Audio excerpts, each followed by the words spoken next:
옛적에 산과 들이 고요하던 때에 아침이면 안개가 자락자락 산허리를 감싸 안고 졸졸 흐르는 개울물이 마을 사람들의 잠을 깨우던 어느 평화로운 산골 마을이 있었어요. 이 마을은 사계절 내내 맑은 물이 솟구쳐 나와 연꽃 마을이라 불렸는데 마을 입구에는 커다란 느티나무가 서 있어서 오가는 사람들에게 시원한 그늘을 내어주곤 했답니다. 이 평화로운 곳에는 이름을 가진 마음씨 아주 착하고 성실한 청년이 늙으신 아버지를 모시고 오순도순 살아가고 있었지요.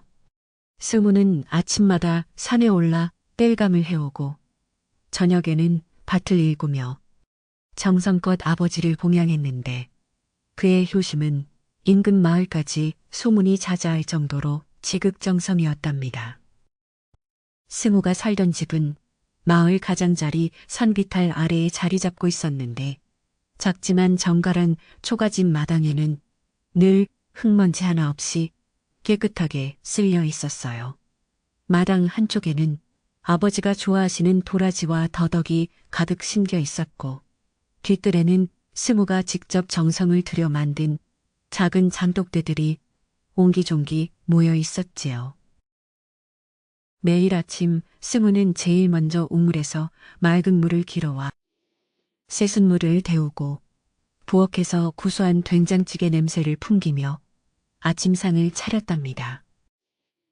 아버지는 그런 아들을 기특하게 바라보며 허허, 우리 승우가 차려준 밥상 덕분에 내가 매일 힘이 나는구나 라고 말씀하시며 인자한 미소를 지어 보이시곤 했어요. 하지만 평화롭던 이들 부자에게 어느 날부터인가 어두운 그림자가 들이오기 시작했는데 그것은 바로 아버지의 건강이 갑자기 나빠진 것이었답니다. 처음에는 그저 가벼운 기침으로 시작된 병이었지만 시간이 흐를수록 아버지는 숨을 쉬는 것조차 힘겨워하셨고 기력이 쇠하여 종일 방 안에 누워만 계시게 되었어요. 승우는 좋다는 약재를 모두 구해다가 다려드렸지만 아버지의 기침 소리는 밤새도록 멈추지 않았고 자식의 마음은 타들어가는 숯불처럼 검게 타들어만 갔답니다. 마을 의원은 고개를 저으며 이 병은 깊은 산속 숲을 어딘가에 숨겨진 전설의 뿌리가 아니면 고치기 어렵겠구나 라고 한숨을 내쉬며 안타까운 표정으로 말했어요. 승우는 의원의 말을 듣고 결심한 듯 집신끈을 다시 바짝 조여매며 아버지를 위해 무엇이든 하겠노라 다짐하고 또 다짐했답니다. 그는 매일 밤 달빛 아래에서 정화수를 떠놓고 신령님, 제발 저희 아버지를 살려주세요. 제가 어떤 험한 곳이라도 갈 테니 길을 열어주소서 라고 간절히 기도했어요. 그러던 어느 날 밤 승우의 꿈속에 머리가 하얀 노인이 나타나 인자한 목소리로 내 효심이 하늘에 닿았구나. 깊은 숲속 숲을 사이 흐르는 시냇물로 가보아라 라고 말씀하셨지요. 꿈에서 깬 승우는 이것이 분명 산신령의 계시라고 믿으며 날이 밝자마자 아버지를 위해 길을 떠날 준비를 서두르기 시작했답니다. 승우는 먼 길을 떠나기 전 아버지가 드실 미음과 물을 머리껏 챙겨드리고는 떨리는 목소리로 아버지, 제가 꼭 좋은 약을 구해올 테니 조금만 참고 기다려주세요 라고 말씀드렸어요. 아버지는 가쁜 숨을 몰아쉬면서도 아들의 손을 꼭 잡으며 승우야, 무리하지 마라.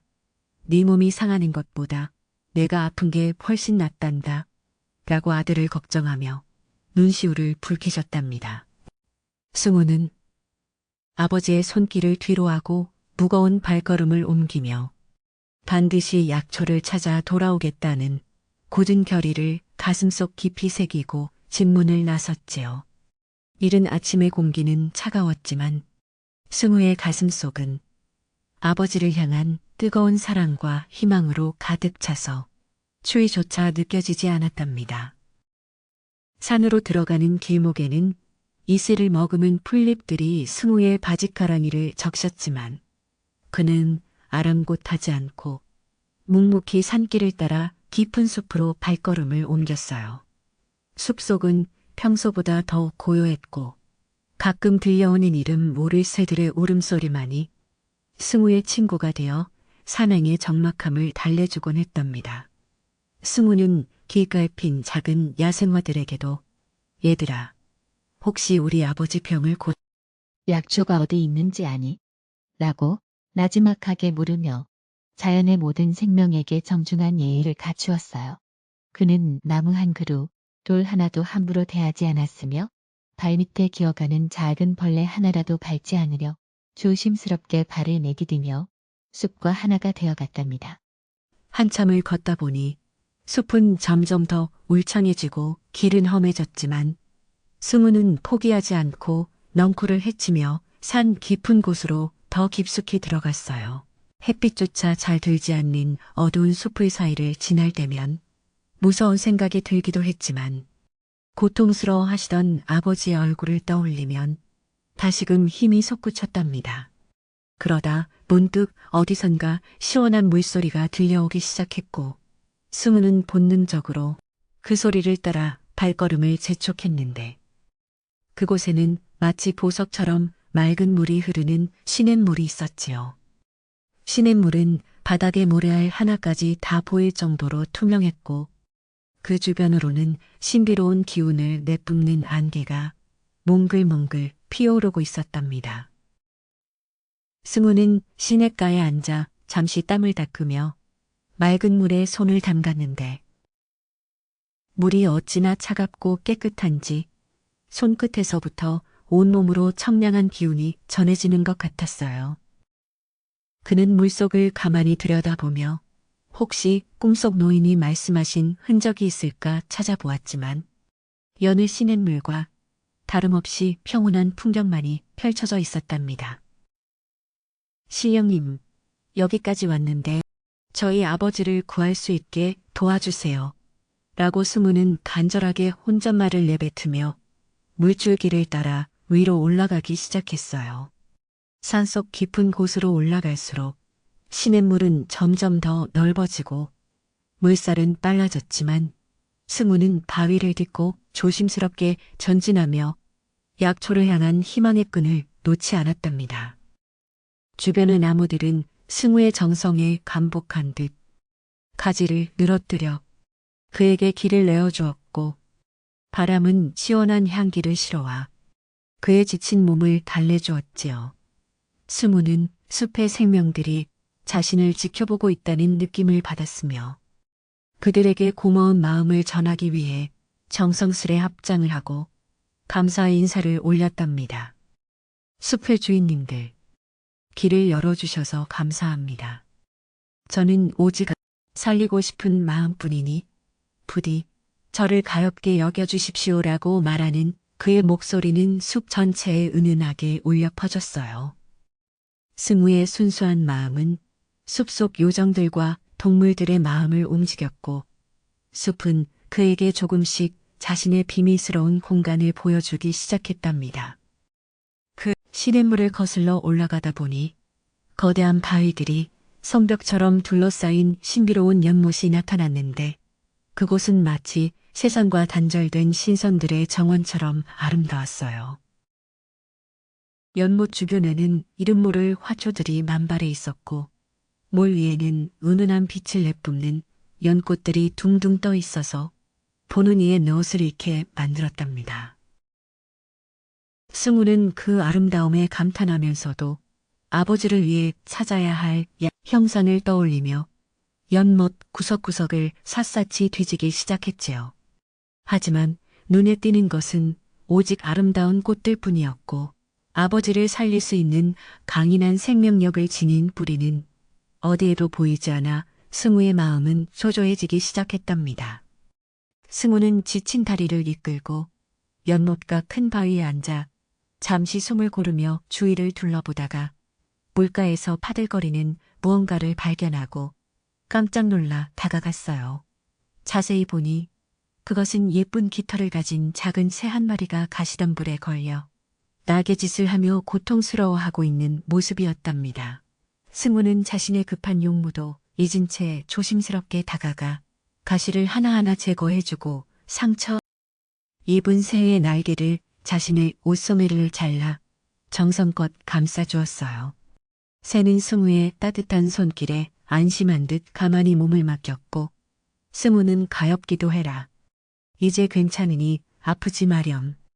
이라며 새의 머리를 부드럽게 쓰다듬어 주었답니다. 상처를 치료받은 새는 고맙다는 듯 승우의 주변을 3번 맴돌며 지저귀더니 하늘 높이 날아올라 연못 건너편 우거진 숲을 쪽으로 향하는 것이었어요. 승우는 그 새가 자신에게 무언가 알려주려는 것이라 직감하고 새를 따라 험한 바위 틈을 지나 숲풀이 우거진 곳으로 발걸음을 옮겼답니다. 숲풀은 사람의 손길이 전혀 닿지 않은 듯 무성하게 자라 있었고, 들어갈수록 알싸하면서도 시원한 향기가 코끝을 간지럽히기 시작했지요. 승우는 이 향기가 예사롭지 않음을 느끼고 더 깊숙이 숲을 헤치며 들어갔는데, 그곳에는 작은 샘물이 솟아오르는 신비한 장소가 숨겨져 있었답니다.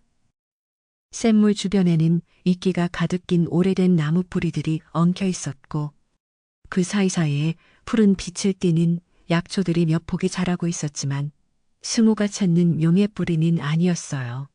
승우는 다시 한번 실망하며 고개를 떨구었지만 바로 그때 샘물 속에서 무언가 번쩍이는 빛이 그의 눈길을 사로잡았는데, 그것은 마치 금색 비늘이 햇빛에 반사되는 것 같았지요. 그는 홀린 듯 샘가로 다가가 물속을 가만히 내려다보았고, 그 깊은 물속에서 아주 크고 아름다운 금붕어 한 마리가 요요히 헤엄치고 있는 것을 발견했답니다. 그 금붕어의 비늘은 여느 물고기와 달리 마치 용의 비늘처럼 단단하고 정교하게 빛나고 있어서 승우는 한동안 숨을 죽이고 그 모습을 지켜보았어요. 금붕어는 승우를 무서워하지 않고 오히려 그에게 다가와 꼬리를 흔들며 물보라를 일으켰는데, 그 모습이 마치 승우에게 인사를 건네는 것처럼 보였답니다. 승우는 신비로운 금붕어의 모습에 경외심을 느끼며 너는 이 샘물의 수호신이니 우리 아버지의 병을 고칠 수 있는 방법을 알고 있다면 제발 알려주렴 이라고 간절히 속삭였어요. 금붕어는 승우의 말을 알아듣는 듯 큰 눈을 깜빡이더니 다시 물속 깊이 잠겼다가 떠오르기를 반복하며 승우의 관심을 끌려고 애쓰는 듯 보였지요. 승우는 금붕어의 움직임을 보며 이 신비로운 존재가 자신을 어디론가 안내하려 한다는 확신을 갖게 되었고, 물줄기를 따라 시선을 옮기기 시작했답니다. 금붕어가 헤엄쳐가는 방향을 따라가 보니 샘물이 폭포처럼 아래로 떨어지는 작은 절벽이 나타났고, 그 아래에는 더 넓고 깊은 소가 형성되어 있었어요. 승우는 가파른 절벽을 조심조심 내려가며 금붕어를 놓치지 않으려 애썼고, 마침내 도착한 아래쪽 소는 위쪽 샘물보다 훨씬 더 신비로운 기운으로 가득 차 있었답니다. 소 주변의 공기는 마치 얼음처럼 차가웠지만 아버지를 생각하며 차가운 물속으로 주저없이 걸어 들어가 금붕어의 뒤를 쫓기 시작했어요. 물속에서 반짝이는 용빈을 금붕어의 빛은 어두운 물 밑바닥을 환하게 비춰주었고, 승우는 그 빛을 이정표 삼아 더 깊은 곳으로 발걸음을 내디딘답니다. 물은 어느덧 승우의 허리까지 차올랐고 거센 물살이 그의 몸을 밀어냈지만 승우는 바닥의 바위를 꽉 붙잡으며 한 걸음씩 앞으로 나아가는 고된 사투를 벌였어요. 조금만 더 가면 될 것 같아. 아버지 조금만 기다리세요. 라고 승우는 입술을 깨물며 자신을 채찍질했고, 그의 눈등에는 뜨거운 눈물이 맺혔지만 차가운 물보라에 씻겨 내려갔답니다. 그러던 중 갑자기 큰 바위 아래에 있는 구멍 안으로 쏙 들어가 버렸고, 승우는 당황하며 그 구멍 근처를 살피기 시작했어요. 그 구멍은 밖에서는 잘 보이지 않는 비밀스러운 통로 같았는데 승우는 망설임 없이 숨을 크게 들이마시고 물속으로 몸을 던져 그 안으로 들어갔답니다. 물속 통로는 생각보다 길지 않았고 곧이어 승우의 머리가 수면 위로 솟아올랐는데 그곳은 동굴 안쪽에 형성된 비밀스러운 수중 공간이었어요. 동굴 벽면에는 형광색을 띠는 이끼들이 자라나고 있어서 불빛 없이도 주변이 은은하게 밝았으며 동굴 천장에서는 맑은 물방울들이 보석처럼 떨어지고 있었지요. 승우는 동굴 안쪽의 작은 모래톱으로 올라와 젖은 몸을 큐슬렀고 그곳에서 자신을 기다리고 있던 용빈을 금붕어를 다시 만나게 되었답니다. 금붕어는 모래톱 바로 옆에 자라나 있는 아주 기이하게 생긴 식물 주변을 빙글빙글 돌며 승우에게 그것을 보라고 재촉하는 듯한 몸짓을 보였어요. 그 식물은 잎이 5갈래로 나 있고 줄기는 보라색 빛을 띠고 있었는데 땅 위로 살짝 드러난 뿌리 부분은 마치 용의 몸통처럼 꿈틀거리는 모양새를 하고 있었답니다.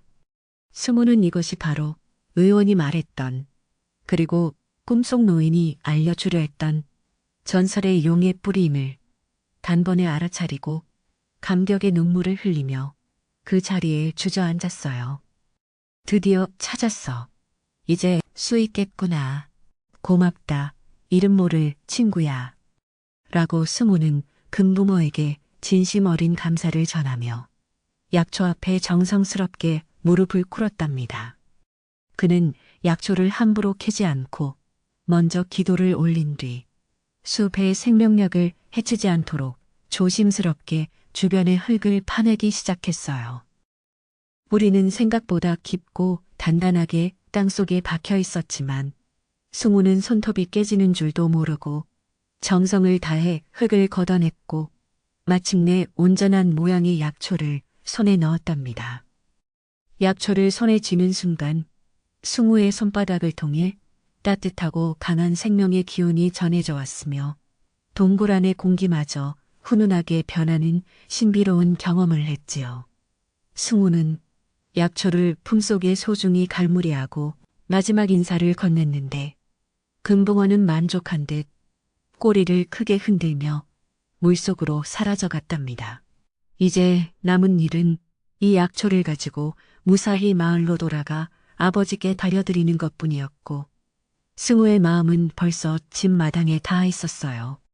동굴 밖으로 나온 승우는 올라올 때보다 훨씬 가벼운 발걸음으로 산을 내려가기 시작했지만 산세는 여전히 험하고 날은 서서히 저물어 가고 있었답니다. 그는 어두워진 숲속에서도 길을 잃지 않으려 정신을 바짝 차렸고 품 안의 약초가 행여 상할까봐 수시로 확인하며 조심스럽게 길을 재촉했어요. 밤 공기는 차갑고 짐승들의 울음소리가 멀리서 들려왔지만 승우는 전혀 두렵지 않았는데 그것은 아버지를 살릴 수 있다는 확신과 숲이 자신을 지켜준다는 믿음 덕분이었지요. 그는 나무들에게 속삭이며 고마워요. 저를 도와주셔서 감사합니다. 저 뭐야. 덕분에 아버지가 곧 나으실 거예요. 라고 감사의 인사를 잊지 않았답니다. 거의 산 아래에 다다랐을 무렵 승우는 문득 마을 쪽에서 들려오는 사람들의 웅성거리는 소리를 듣고 걸음을 멈추었는데 평소 이 시간에는 조용해야 할 마을이 웬일인지 소란스러웠어요. 마을 입구의 느티나무 아래에는 횃불들이 일렁이고 있었고 사람들의 목소리에는 걱정과 의혹이 섞여 있는 듯하여 승우는 불길한 예감이 들기 시작했답니다. 혹시나 아버지의 신비 일이라도 생긴 것은 아닐까 하는 걱정에 승우는 지친 몸을 이끌고 마을을 향해 전력으로 달리기 시작했어요. 그의 가슴은 방망이질하듯 뛰었고 머릿속은 온통 아버지 생각뿐이었는데 마을에 도착하자마자 그는 예상치 못한 광경을 목격하게 되었답니다. 마을 광장에는 낯선 차림의 사내들과 마을 사람들이 모여 있었고 그 중심에는 승우가 평소 잘 알지 못했던 육촌형 칠복이 거만한 자세로 서 있었어요. 칠복은 사람들에게 무언가 큰 소리로 떠들고 있었는데 그 내용이 승훈의 집안과 관련된 이야기인 듯하여 승훈은 사람들 틈으로 몸을 숨기며 상황을 지켜보았답니다. 승훈은 일단 상황을 파악한 뒤 집에 가야겠다고 생각하며 숨을 몰아쉬었고 품 안의 약초를 더욱 단단히 움켜쥐며 앞으로 벌어질 일에 대비했어요.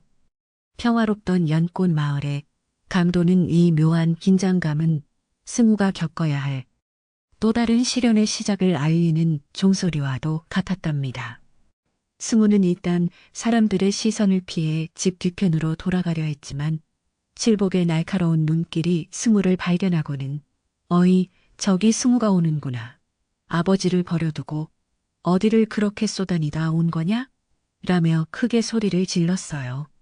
마을 사람들의 시선이 일제히 승우에게 쏠렸고 승우는 당황했지만 당당하게 걸어나가 아버지를 고칠 약을 구해오는 길입니다. 라고 대답했답니다. 칠복은 코웃음을 치며 약? 그런 게 어디 있다고 거짓말을 하느냐? 네가 집을 비운 사이 내가 이미 명약을 가져왔으니 이제 내 집과 땅은 내 차지다. 라고 터무니없는 주장을 펼치기 시작했어요. 승우는 이 황당한 상황에 가슴이 답답해졌지만 우선은 방 안에 계신 아버지의 안위가 가장 걱정되어 서둘러 집 안으로 들어가려 했답니다. 승우가 서둘러 방 안으로 들어서자 아버지는 이전보다 더 창백해진 안색으로 가쁜 숨을 몰아쉬며 누워 계셨고 그 곁에는 육촌형 칠복이 거드름을 피우며 앉아 있었답니다. 칠복은 승우를 보자마자 이제야 나타났느냐? 네가 산속에서 길을 잃고 헤매는 동안 내가 도성에서 용하다는 의원을 통해 이 비싼 영약을 구해왔으니 너는 이제 한시름 놓아도 된다.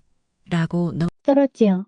승우는 아버지의 손을 꼭 잡으며 아버지, 제가 진짜 약을 구해왔어요. 라고 나직하게 말씀드렸지만 기력이 다한 아버지는 그저 눈을 감으신 채 아무런 대답도 하지 못하셨고 방 안에는 무거운 정적과 함께 칠복의 비릿한 웃음소리만이 가득했답니다. 마당으로 나온 칠복은 마을 사람들을 향해 보란듯이 검은 항아리를 들어 보이며 이 약으로 말할 것 같으면 천년에 한 번 필까 말까 한 전설의 꽃으로 만든 것이니 이것만 드시면 당장이라도 일어나실 것이다. 라고 끈소리를 쳤답니다. 마을 사람들은 칠복의 화려한 말솜씨에 현혹되어 정말 대단한 효자로군. 평소 조용하던 승우보다 칠복이가 훨씬 낫네라며 수군거리기 시작했고 승우는 가슴이 답답하고 억울한 마음이 들었지만 묵묵히 칠복의 행동을 지켜볼 수밖에 없었지요. 칠복은 승우의 침묵을 기회 삼아 대신 이 비싼 약값을 치러야 하니 이 집과 앞마당의 밭을 내게 넘긴다는 문서를 써야겠다. 라고 본색을 드러내며 승우를 거세게 압박했답니다.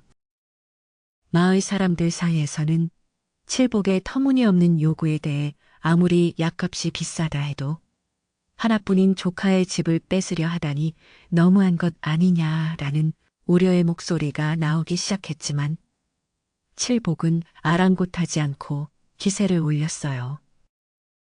그는 오히려 승우가 가져온 배낭을 가리키며 저 안에 든 것은 보나마나 산속의 흔한 자풀일 텐데 저런 것으로 아버지를 고치겠다는 불효 중에 불효다라고 승우를 몰아세우며 사람들의 눈을 속이려 애썼지요.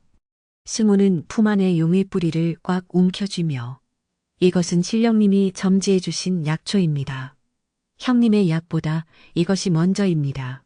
라고 용기내어 말했지만 욕심에 눈이 먼 칠복의 귀에는 아무런 소리도 들리지 않는 듯 보였답니다. 어느덧 해는 서산으로 뉘엿뉘엿 넘어가고 마을에는 어스름한 어둠이 깔리기 시작했는데 승훈의 마당에 모인 사람들의 수군거림은 좀처럼 잦아들지 않고 오히려 더 커져만 갔답니다.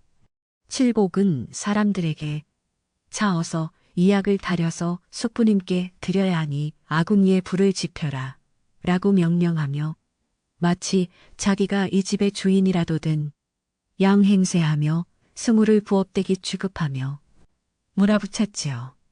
승우는 분한 마음에 입술을 깨물었지만 지금 당장 아버지를 살리는 것이 급선무였기에 일단 칠복이 시키는 대로 물을 끓이기 시작하면서도 속으로는 용의 뿌리를 어떻게 사용해야 할지 깊은 고민에 빠졌답니다.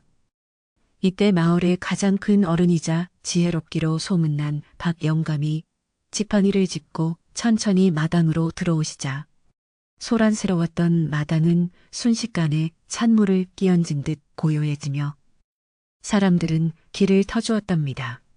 박영감은 칠복이 들고 있는 검은 항아리를 매서운 눈빛으로 한참 동안 쏘아보시더니 약이라는 것은 사람을 살리는 마음이 담겨야 하는 법인데 저 항아리에서는 어찌하여 시커먼 욕심의 냄새만 진동하는 것이냐 라고 일갈하셨지요. 칠복은 갑작스러운 박영감의 등장에 당황하며 어르신 무슨 말씀이십니까? 제가 큰돈을 들여 구해온 귀한 약입니다. 라고 변명했지만 영감님의 안목을 아는 마을 사람들은 다시금 칠복을 의심스러운 눈초리로 바라보기 시작했답니다.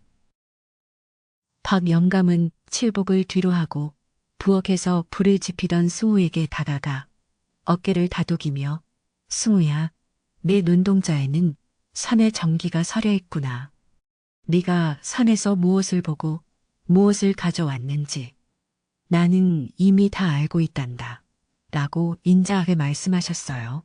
승우는 박영감의 따뜻한 말씀에 울컥하는 마음을 억누르며 어르신, 저는 오직 아버지를 살리고 싶을 뿐입니다. 하지만 가져온 약이 정말 효과가 있다면 저는 제 집이라도 내놓을 용의가 있습니다. 라고 진심을 털어놓았답니다. 박영감은 고개를 저으며 진실은 곧 밝혀질 것이니 너무 서두르지 마라. 다만 저 검은 약이 아버지의 입술에 닿기 전에 조심해야 할 것이 하나 있느니라. 라고 승우의 귓가에 조용히 속삭여 주셨지요. 영감님은 승우에게 저 칠복이라는 자가 가져온 것은 약이 아니라 사람의 정신을 흐리게 하는 독한 술찌꺼기에 불과하니 절대로 아버님께 함부로 드려서는 안 된다. 라고 다시 한번 주의를 주시며 경계의 끈을 놓지 말라고 당부하셨답니다.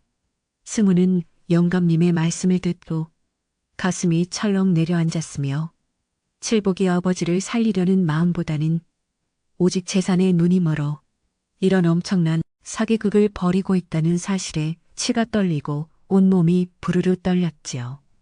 하지만 승우는 지금 당장 칠복과 싸우기보다는 더 확실한 증거를 보여주어야 한다고 생각하며 박영감의 조언대로 조용히 때를 기다리기로 마음먹고 자신의 감정을 억누르며 다시 불을 지피기 시작했답니다. 마당 한편에서 칠복은 마을 사람들에게 승우 저 녀석은 산에 가서 놀다 온 게 분명해요. 보십시오. 약초라고 가져온 가방도 열어보지 못하게 하지 않습니까? 라며 끊임없이 승우를 험담하고 자신의 정당성을 주장했답니다. 마을 사람 몇몇은 칠복의 말에 동조하며 그러고 보니 승우가 왜 가방을 안 보여주는 거지? 진짜 약초가 있다면 당당하게 꺼내놓으면 될 텐데 말이야 라고 의혹의 눈길을 보내기 시작했고 분위기는 승우에게 점점 불리하게 돌아가고 있었지요. 승우는 사람들의 시선이 느껴졌지만 용이 뿌리는 신성한 기운이 있어 때가 되기 전에 함부로 꺼내면 그 약효가 달아날까봐 박영감이 알려준 대로 묵묵히 함구하며 인내의 시간을 견뎠답니다.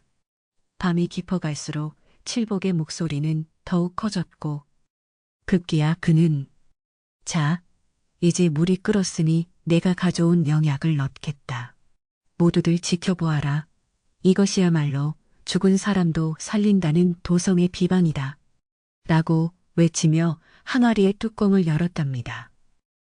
뚜껑이 열리자마자 부엌 주변에는 코를 찌르는 듯한 고약한 냄새가 퍼져나갔고 마을 사람들은 눈을 찌푸리며 냄새라기에는 너무 역하고 이상하지 않은가 라고 수군대기 시작했지요. 칠복은 당황한 기색을 숨기며 원래 몸에 좋은 약은 입에 쓰고 냄새도 고약한 법이다. 이것이 진정한 영약의 증거니 토 달지 마라. 라고 소리를 지르며 억지로 상황을 수습하려 애썼답니다. 이 광경을 지켜보던 박영감은 지팡이를 바닥에 탁탁 치며 사람의 목숨을 다루는 일에 어찌 이리 경거망망하게 구는 것이냐. 칠보가 네가 가져온 그것이 정녕 약인지 아닌지는 내일 새벽 첫 닭이 울 때 판가름 날 것이다. 라고 엄중하게 경고하셨어요. 박영감의 카리스마에 눌린 칠복은 잠시 주춤하며 새벽까지 기다릴 것 뭐 있습니까? 지금 당장 드시게 하면 돼. 일을요? 라고 투덜거렸지만 마을 어른의 명을 거역할 수는 없었기에 마지못해 뒤로 물러나 앉았답니다. 승우는 영감님의 배려 덕분에 시간을 벌 수 있었고 그 사이 방으로 들어가 아버지의 이마를 짚어보며 약초를 사용할 가장 적절한 순간이 언제일지 신령님께 마음속으로 간절히 여쭈어 보았지요. 방 안에는 여전히 아버지의 거친 숨소리만이 감돌았고 승우는 아버지의 여윈 손을 잡으며 아버지 조금만 더 견뎌주세요. 동틀 여이면 제가 꼭 아버지를 낫게 해드릴게요. 라고 눈물을 삼키며 다짐하고 또 다짐했답니다. 밖에서는 칠복이 자신의 수하들과 함께 내일 아침이면 저 집은 우리 탓이가 될 테니 미리 짐을 챙겨두어라. 라고 귓속말을 나누며 모습이 창호지문 너머 실루엣으로 비쳐 보였어요. 승우는 그들의 탐욕스러운 그림자를 보며 세상의 인심이 어찌 이리 야박해질 수 있는지 서글픈 생각이 들었지만 숲에서 만났던 용빈을 금붕어에 반짝이던 눈망울을 떠올리며 마음을 다시 굳게 다잡았답니다. 어느덧 마을 사람들도 하나둘씩 집으로 돌아가고 수문의 마당에는 칠복과 그의 일행 그리고 박영감만이 남아 적막한 밤을 지키게 되었는데 산속에서 불어오는 찬바람이 대문 틈을 비집고 들어와 촛불을 흔들었지요. 박영감은 승우를 조용히 밖으로 불러 승우야, 진정한 약초는 어둠 속에서도 스스로 빛을 내는 법이란다. 내 가방 속에 든 그것을 믿고 절대 흔들리지 마라라고 마지막 조언을 건네주셨답니다. 승우는 영감님의 말씀에 큰 용기를 얻어 네, 어르신. 저는 자연이 저에게 준 이 선물을 믿습니다. 인간의 욕심이 아무리 커도 자연의 섭리를 이길 수는 없을 것입니다. 승우는 영감님의 나와 어리 나드라스뱅 칠복은 마루에 대자로 누워 잠을 청하면서도 내일 아침이면 문서에 도장을 찍어야 하니 도망갈 생각은 마라라고 잠꼬대처럼 중얼거렸고 승우는 그 소리를 뒤로 한 채 어두운 방 안에서 약초가 든 가방을 품에 안고 밤을 꼬박 지새웠답니다. 가방 안에서는 아주 미세하게나마 따뜻한 온기가 흘러나와 승우의 가슴을 데워주었으며 그것은 마치 아버지를 승우의 효심과 숲의 생명력이 하나로 뭉쳐진 기적의 온기 같았지요. 승우는 그 온기를 느끼며 문득 숲에서 만났던 작은 새와 금붕어 그리고 자신을 도와준 수많은 생명에게 진심으로 감사하며 새벽이 오기만을 손꼽아 기다렸답니다. 새벽 공기가 차갑게 내려앉을 무렵 마을 곳곳에서는 안개가 자욱하게 피어올라 마치 세상을 하얀 장막으로 덮어버린 듯 신비로운 풍경이 연출되었고 승우는 이제 때가 되었음을 직감하며 조심스럽게 자리에서 일어났어요. 그는 마당으로 나가 우물가에서 정성스럽게 손을 씻고 하늘을 향해 마지막 기도를 올린 뒤 품 안에서 그토록 소중히 간직해온 용의 뿌리를 꺼내 들었는데 그 순간 방 안이 은은한 보랏빛으로 물들기 시작했답니다. 잠결에 밑빛을 본 칠복은 눈을 비비며 이게 대체 무슨 일이냐? 어디서 이런 빛이 나는 거야? 라며 소스라치게 놀라 일어났고 박 영감 역시 지그시 눈을 감고 계시다가 그 신비로운 광경에 미소를 지으셨지요. 승우가 꺼낸 약초는 새벽의 푸른 빛과 어우러져 마치 살아서 움직이는 용처럼 꿈틀거리는 듯한 착각을 불러일으켰으며 그 주변으로는 향기로운 숲의 냄새가 퍼져나가 칠복이 가져온 악취를 순식간에 씻어버렸답니다. 칠복은 당황하여 자신의 항아리를 열어보았으나 그 안에 검은 액체는 이미 썩은 물처럼 변해 부글부글 끓어오르며 역한 냄새를 풍기고 있었고 사람들도 하나둘씩 다시 모여들기 시작했어요. 사람들은 승우의 손에 들린 약초의 위용에 압도되어 세상에 저런 약초는 난생 처음 본다. 정말로 산신령님이 내려주신 보물이 틀림없구나. 라며 감탄을 금치 못했고 칠복의 안색은 흑빛으로 변해갔지요. 칠복은 마지막까지 발악하며 저건 가짜다. 독초가 분명해. 사람을 홀리는 요술을 부리는 것이다. 라고 고래고래 소리를 질렀지만 이미 박 영감과 마을 사람들의 마음은 승우의 진실한 모습에 완전히 기울어 있었답니다. 박 영감은 엄한 목소리로 입을 닥쳐라. 하늘이 내린 약초 앞에서 어찌 감히 가당치 않은 소리를 내뱉느냐. 내 욕심이 네 눈을 가려 진실을 못하는구나. 라고 칠복을 꾸짖으셨고 그 위험에 칠복은 더 이상 말을 잇지 못하고 뒷걸음질을 쳤지요. 승우는 흔들림 없는 태도로 약초를 정성스럽게 씻어다리기 시작했으며 보단에서 올라오는 김에서는 마치 용의 승천을 연상케 하는 구름 모양이 피어올라 모두를 놀라게 했답니다. 마을 사람들은 약초가 다려지는 동안 숨을 죽이고 그 과정을 지켜보았는데 신기하게도 부엌 아궁이의 불꽃은 평소보다 더 푸르고 맑은 빛을 내며 타올랐고 물 끓는 소리는 마치 산속 시냇물 소리처럼 청아하게 들렸어요. 승우는 땀을 닦으며 정성을 다해 부채질을 했고 그의 마음속에는 오로지 아버지가 이 약을 드시고 다시 건강하게 웃으시는 모습만을 그리며 온 속 안에 집중하고 있었답니다. 칠복은 구석에 몰려 씩씩거리며 상황을 반전시킬 궁리를 했지만 마을 장정들이 박 영감의 눈짓에 따라 칠복의 주변을 에워싸고 감시하고 있었기에 감히 어떠한 짓도 저지를 수 없는 상황이 되었지요. 약이 다 다려지자 승우는 가장 깨끗한 사발에 진한 보랏빛 액체를 정성껏 담아냈는데 그 사발에서는 세상 어떤 향수보다도 맑고 깊은 향기가 배어나와 온 집안을 가득 채우고 마당까지 흘러넘쳤답니다. 사람들은 그 향기만 맡아도 몸이 가벼워지고 정신이 맑아지는 것을 느꼈으며 칠복조차 자신도 모르게 그 향기에 취해 잠시 멍한 표정을 지을 정도로 약의 향기만으로도 충분히 증명되고 있었어요.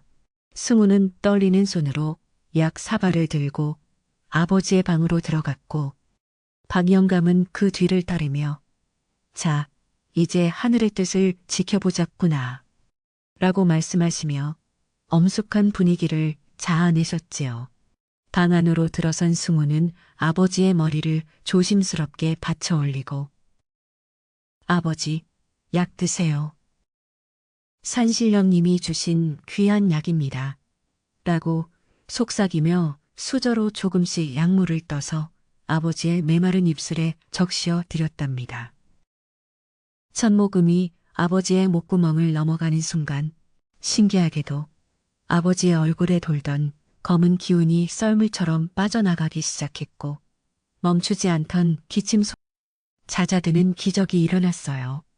이를 지켜보던 마을 사람들은 입을 다물지 못했고 칠복은 믿을 수 없다는 듯 문틈으로 방 안을 들여다보며 자신의 모든 계획이 물거품이 되어가고 있음을 직감하고 전신을 떨기 시작했답니다. 두 번째, 세 번째 모금이 넘어가자 아버지의 굳게 닫혀있던 눈꺼풀이 파르르 떨리기 시작했고 깊은 잠에서 깨어나는 사람처럼 긴 한숨을 내쉬며 천천히 눈을 뜨시는데 그 눈동자는 마치 맑은 샘물처럼 투명하게 빛나고 있었지요. 아버지는 눈앞에 있는 아들을 보고는 승우야, 네가 정말 고생이 많았구나. 내가 아주 깊고 시원한 숲속에서 쉬다 온 힘있게 말씀하셨고 그 목소리에는 예전보다 훨씬 더 강한 생명력이 실려 있었답니다. 승우는 아버지의 손을 잡고 엉엉 울음을 터뜨렸으며 마당에 있던 마을 사람들도 환호성을 지르며 승우 부자의 기쁨을 자기 일처럼 축하해 주었지요. 박 영감은 빙그레 웃으며 이제야 마을의 정기가 바로 서는구나. 하늘은 스스로 돕는 자를 돕는다더니 승우의 효심이 죽어가는 생명뿐만 아니라 이 마을의 도의까지 살려냈도다. 라고 감격 섞인 어조로 선언하셨답니다. 반면 칠복은 아버지가 살아나신 것을 보자마자 자기가 한 짓이 들통날까 두려워 슬금슬금 뒷문으로 도망치려 했지만 이미 그의 정체를 간파한 마을 청년들이 가로막아 그를 꼼짝 못하게 붙잡았지요. 이제 마을 사람들은 칠복의 가식적인 눈물에 속지 않았으며 오히려 그가 저지른 비겁한 행동들을 하나하나 지적하며 그를 엄하게 꾸짖기 시작했으니 정의가 승리하는 순간이었답니다. 새벽 안개가 걷히고 아침 햇살이 창가에 머물 때쯤 승훈의 집마당은 그 어느 때보다 따뜻하고 평화로운 기운으로 가득 찼으며 승우의 가슴 속 응어리도 눈 녹듯 사라지고 깊은 안도감이 자리 잡았어요. 승우는 아버지를 부축하여 자리에 앉혀드리고 밖으로 나와 고개를 숙여 박 영감과 마을 사람들에게 일일이 감사의 인사를 전하며 진정한 효의 가치가 무엇인지를 온몸으로 보여주었지요. 칠복은 고개를 숙인 채 구석에서 떨고 있었지만 승우는 그런 그를 보며 분노하기보다는 가여운 마음이 들어 박 영감께 그에 대한 처우를 자비롭게 부탁하는 넓은 도량까지 보여주어 모두를 다시 한번 감동하게 했답니다. 마을에는 다시금 평화가 찾아왔지만 칠복이 저지른 소동은 마을 사람들에게 큰 교훈을 남겼고 승우가 숲에서 겪은 신비로운 체험은 전설처럼 입에서 입으로 전해지며 사람들의 가슴 속에 깊이 각인되었지요. 박 영감은 승우에게 비록 고난이 있었으나 네가 자연을 대했던 그 겸손한 마음이 결국 너를 구한 것이니 앞으로도 그 마음을 잃지 말 거라. 남기며 지팡이를 짚고 유유히 길을 떠나셨답니다. 승우는 떠나시는 영감님의 뒷모습에 정중히 절을 올린 뒤 품 안에 남은 약초 뿌리를 보며 자신이 보았던 용빈을 금붕어의 아름다운 몸짓을 다시금 가슴 깊이 되새기며 따뜻한 미소를 지었답니다. 아버지가 기적처럼 눈을 뜨신 그날 오후 연꽃 마을의 하늘에는 여태껏 본 적 없는 기묘한 무지개가 거꾸로 솟아오르는 장관이 펼쳐졌고 사람들은 이를 보며 상서로운 징조라며 수군거리기 시작했답니다.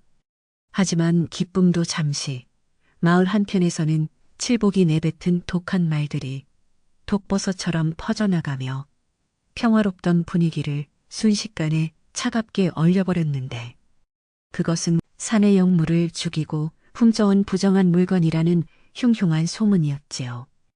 칠복은 포박당한 채로도 굴하지 않고 저 약초는 산신령님이 아끼는 용의 수염인데 스무가 욕심에 눈이 멀어 그것을 뿌리째 뽑아왔으니 이제 우리 마을에는 큰 재앙이 닥칠 것이다. 라고 목청을 높이며 사람들의 불안감을 자극했답니다. 마을 사람들은 처음에는 칠복의 말을 믿지 않았으나 그날 저녁부터 갑자기 산울림이 심해지고 마을 우물물이 검게 변하는 기이한 현상이 나타나자 조금씩 동요하며 스문의 집 근처로 가기를 꺼려하게 되었어요.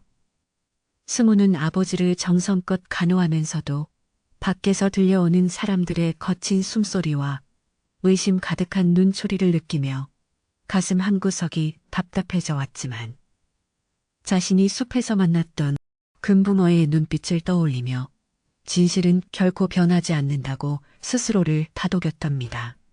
그는 밤새도록 거실에 앉아 숲에서 본 것들을 되새겼고 만약 자신이 정말로 잘못을 저질렀다면 산신령님이 자신을 동굴로 인도했을 리 없다는 확신을 가지며 마을 사람들에게 모든 것을 명확히 설명할 준비를 시작했지요. 다음 날 새벽, 스무는 마을 한가운데에 있는 커다란 정자나무 아래로 마을 사람들을 모두 모아달라고 박 영감님께 간곡히 청하였고 영감님은 스무의 단단한 눈빛에서 무언가 결연한 의지를 읽으시고는 직접 징을 쳐서 마을 사람들을 불러 모으셨답니다. 안개가 자욱하게 깔린 이른 아침, 마을 사람들은 저마다 걱정과 호기심이 섞인 표정으로 정자나무 아래에 모여들었으며 그 중심에는 여전히 스무를 매도하는 칠복이 포승줄에 묶인 채 발악하듯 서 있었지요. 승우는 품 안에서 약초를 다리고 남은 찌꺼기와 자신이 숲에서 주워온 신비로운 돌 하나를 꺼내놓으며 이제부터 자신이 겪은 모든 진실을 하나도 빠짐없이 이야기하겠노라 선언하며 입을 떼기 시작했답니다. 승우의 목소리는 평소보다 낮고 차분했지만 그 안에 담긴 힘은 마을 광장 전체를 압도할 만큼 강렬했으며 그는 자신이 숲에서 만났던 가시덤불에 걸린 새와 덫에 걸린 짐승들을 구해주었던 일부터 하나하나 천천히 설명해 나갔어요. 제가 산에 간 것은 오직 아버지를 살리고 싶은 마음뿐이었으나 숲의 생명들이 아파하는 것을 보고 그냥 지나칠 수 없었습니다. 저는 약초를 찾기 전에도 찾은 후에도 자연의 순리를 거스르지 않으려 최선을 다했습니다. 라고 말하는 승우의 눈에는 한 점의 부끄러움도 없었답니다.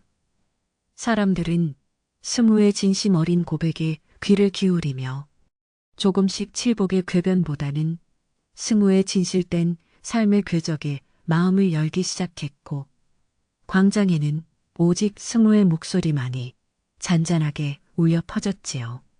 하지만 칠복은 비웃음을 흘리며 말은 누구나 번지르르하게 할 수 있는 법이지. 저 약초가 부정한 것이 아니라면 왜 마을 우물이 검게 변하고 산짐승들이 밤새 울부짖는단 말이냐.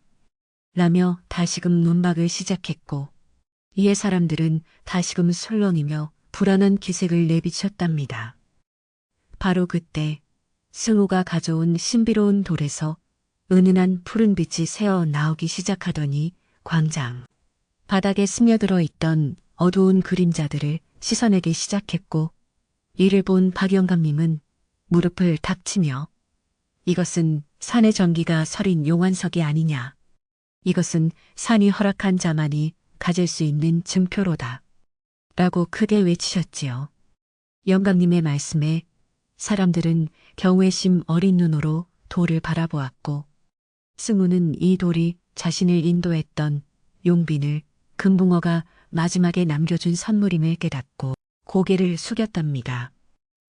승우는 이어서 칠복이 가져왔던 검은 항아리의 정체를 사람들에게 낱낱이 공개하기 위해 어제 과이스마 박영감님이 말씀하셨던 독한 술찌꺼기와 부패한 약재의 냄새를 다시 한번 환기시키며 진정한 약초는 향기만으로도 사람을 맑게 하지만 탐욕의 산물은 주변을 오염시킨다는 사실을 역설했답니다. 그는 칠복이 도성에서 구해왔다는 약이 실은 이웃 마을의 금고에서 훔친 것이거나 부정한 방법으로 제조된 것임을 암시하는 증거들을 하나씩 제시하며 칠복이 숨기고 있던 추악한 뒷모습을 마을 사람들 앞에서 명확하게 드러내기 시작했지요.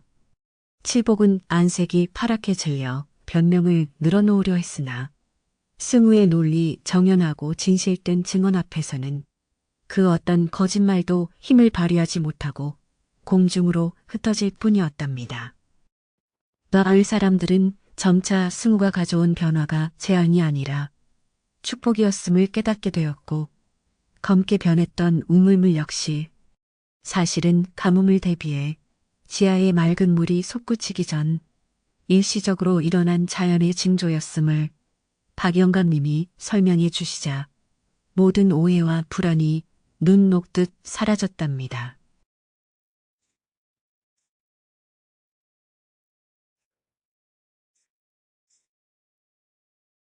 자연도 우리에게 그만큼의 선물을 돌려준다는 것을 이번에 뼈저리게 느꼈습니다. 아버지가 낳으신 것은 제 효심 덕분이 아니라 우리 모두가 지켜온 이 숲의 자비 덕분입니다. 라고 공을 마을 전체와 자연으로 돌리는 겸손함을 보였어요. 이러한 승우의 태도는 의심의 눈길을 보냈던 사람들을 부끄럽게 만들었으며 광장에는 승우를 향한 찬사와 미안함이 섞인 박수 소리가 서서히 커져만 갔답니다.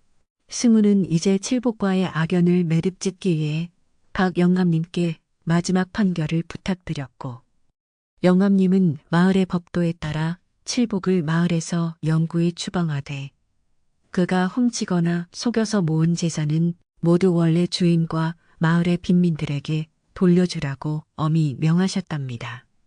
칠복은 마지막까지 억울함을 호소하며 발악했지만 이미 그를 지지하는 사람은 아무도 없었으며 마을 청년들은 그를 끌어내어 마을 경계 밖으로 단호하게 밀어내 버렸지요. 칠복이 사라진 광장에는 다시금 맑은 햇살이 내리쬐기 시작했고 승우는 안도의 한숨을 내쉬며 자신을 믿어준 박 영감님과 마을 사람들에게 일일이 허리 굽혀 감사를 표하며 진실이 승리했음을 온 마을에 알렸답니다.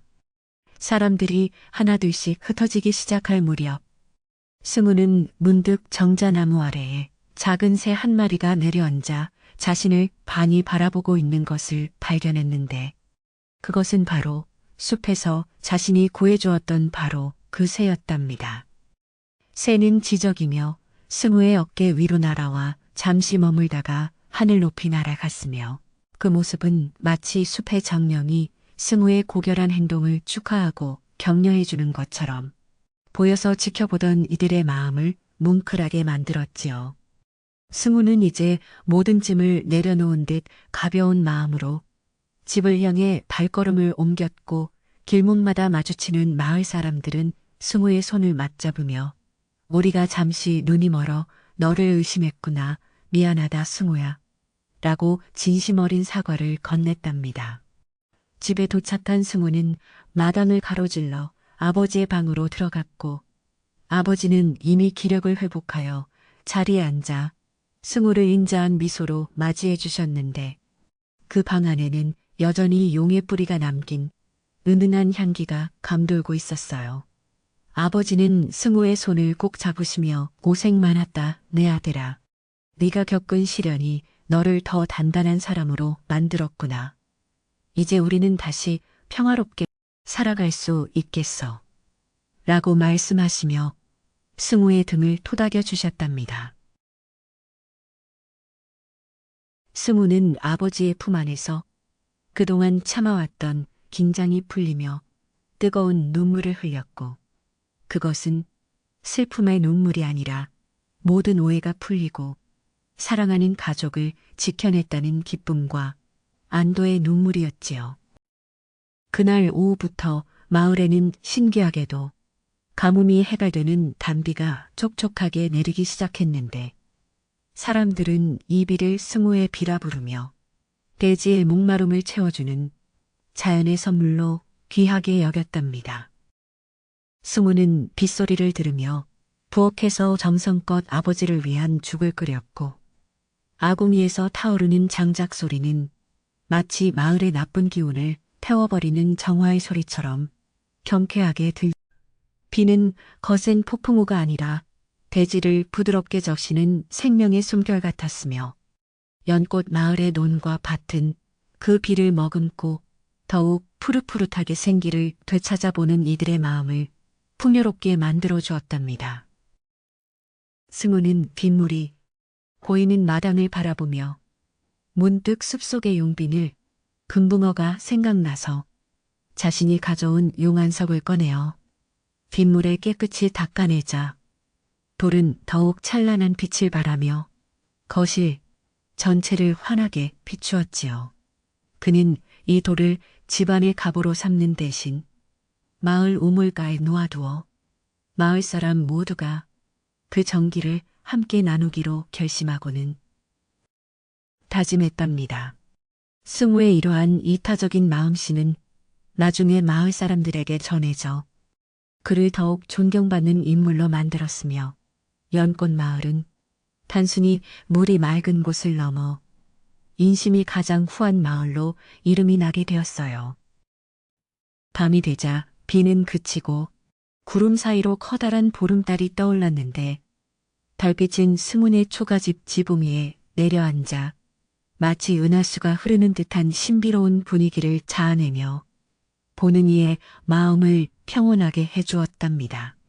승훈은 아버지의 잠자리를 정성껏 살펴드리고 마루에 앉아 깊은 산 쪽을 바라보며 자신에게 길을 안내해 주었던 수많은 생명에게 마음속으로 깊은 감사에 다시 한번 올렸어요. 산에서는 가끔 산짐승들의 울음소리가 들려왔지만 그것은 위협적인 소리가 아니라 서로의 안부를 묻는 평화로운 대화처럼 들렸고 승우는 그 소리를 자장가 삼아 오랜만에 깊고 편안한 잠을 청할 수 있게 되었답니다. 다음 날 아침 승우는 약속대로 용안석을 들고 마을 우물가로 향했는데 그곳에는 이미 많은 사람이 모여 승우를 기다리고 있었으며 마을 청년들은 승우를 도와 돌을 놓을 자리를 정성스럽게 닦고 있었어요. 승우가 돌을 우물가 명당 자리에 놓자마자 우물에서는 어제와는 비교도 할 수 없을 만큼 맑고 달콤한 물이 솟구쳐 올랐고 물을 맛본 사람들은 이것은 그냥 물이 아니라 하늘이 내린 밤노수로다라며 기뻐하며 춤을 추었답니다. 이제 마을 사람들은 승우를 진정한 마을의 영웅으로 대우하기 시작했고 그가 가져온 기적은 개인의 효심을 넘어 마을 공동체 전체의 축복으로 승화되어 영원히 기억될 준비를 마쳤지요. 승우는 사람들의 화목 속에서도 결코 자만하지 않고 저는 그저 아버지를 사랑하는 아들일 뿐입니다.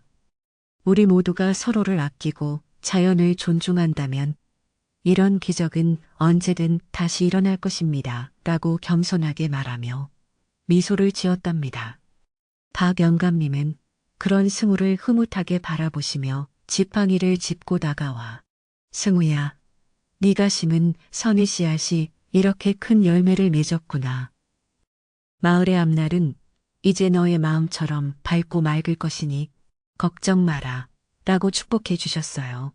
마을 사람들은 그날 하루 일을 쉬고 승우와 그의 아버지를 위해 정성껏 잔치를 준비했으며 온 마을에는 맛있는 음식 냄새와 사람들의 정겨운 웃음소리가 끊이지 않고 울려 퍼졌답니다. 잔치 한복판에서 승우는 아버지를 가장 윗자리에 모셨고 아버지는 예전의 기력을 완전히 되찾으신 듯 껄껄 웃으시며 이웃들과 술잔을 기울이시는 모습이 마치 신선처럼 평온해 보였답니다. 마을 안악들은 승우에게 감사의 뜻으로 직접 짠 피단옷과 맛있는 떡을 선물로 주었으며 아이들은 승우 주위를 맴돌며 승우 형아, 산에서 본 금붕어 얘기 또 해주세요. 라며 눈을 반짝이며 졸라댔지요. 승우는 아이들에게 자신이 숲에서 배운 지혜, 즉 작은 생명 하나도 소중히 여겨야 한다는 진리를 재미있는 이야기로 풀어주며 숲의 소중함을 일깨워주는 진정한 교육자의 면모도 보여주었답니다. 해질녘이 되어 잔치가 마무리될 때쯤 승우는 문득 마을 입구 쪽을 바라보았는데 그곳에는 칠복이 두고 간 낡은 보침 하나가 덩그러니 놓여 있어 잠시 쓸쓸한 마음이 들었지만 이내 고개를 저으며 미련을 털어버렸어요. 욕심은 결국 자신을 파멸로 이끌지만 진실과 사랑은 자신을 지탱해주는 가장 단단한 뿌리가 된다는 것을 칠복의 사례를 통해 마을 사람들 모두가 깊이 깨닫는 계기가 되었지요. 승우는 이제 자신의 삶이 단순히 살아남는 것이 아니라 주변과 조화를 이루며 살아가는 위대한 여정임을 깨달았고 그 여정의 동반자가 되어준 마을 사람들과 자연에게 무한한 신뢰와 애정을 느끼게 되었답니다. 집으로 돌아가는 길, 승우는 아버지의 어깨를 감싸 안으며 천천히 걸었고 아버지는 아들의 든든한 품 안에서 승우야, 네가 참으로 자랑스럽구나. 내 남은 생은 너와 함께 이 아름다운 마을을 지키며 살아가고 싶구나 라고 나직하게 말씀하셨어요. 승우는 네 아버지, 저도 아버지와 함께 이 마을의 맑은 물과 푸른 산을 지키며 오래도록 행복하게 살겠습니다. 라고 답하며 아버지의 손을 꼭 잡았지요. 두 부자의 뒷모습 위로 붉게 물든 노을이 내려앉아 마치 황금빛 카펫을 깔아놓은 듯 아름다웠으며 길가에 핀 코스모스들은 바람에 한들거리며 그들의 앞날을 축복하는 듯 우아하게 춤을 추었답니다. 밤이 깊어지자 승훈의 집 마당에는 귀뚜라미 소리가 청아하게 울려 퍼졌고 승훈은 아버지가 잠드신 것을 확인한 뒤 조용히 밖으로 나와 평상에 누워 밤하늘의 무수한 별들을 바라보며 사색에 잠겼어요.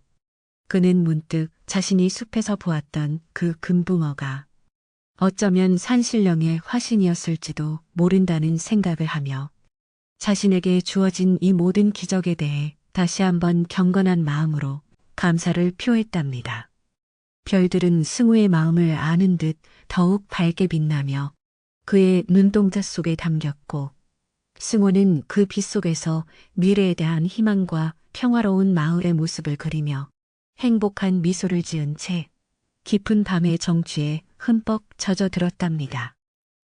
마을은 이제 완전히 안정을 되찾았고 사람들은 승우가 가져온 약초의 효능뿐만 아니라 그 과정에서 보여준 정직함과 용기를 삶의 지침으로 삼아 서로 돕고 화합하며 살아가는 모범적인 마을로 거듭나게 되었지요.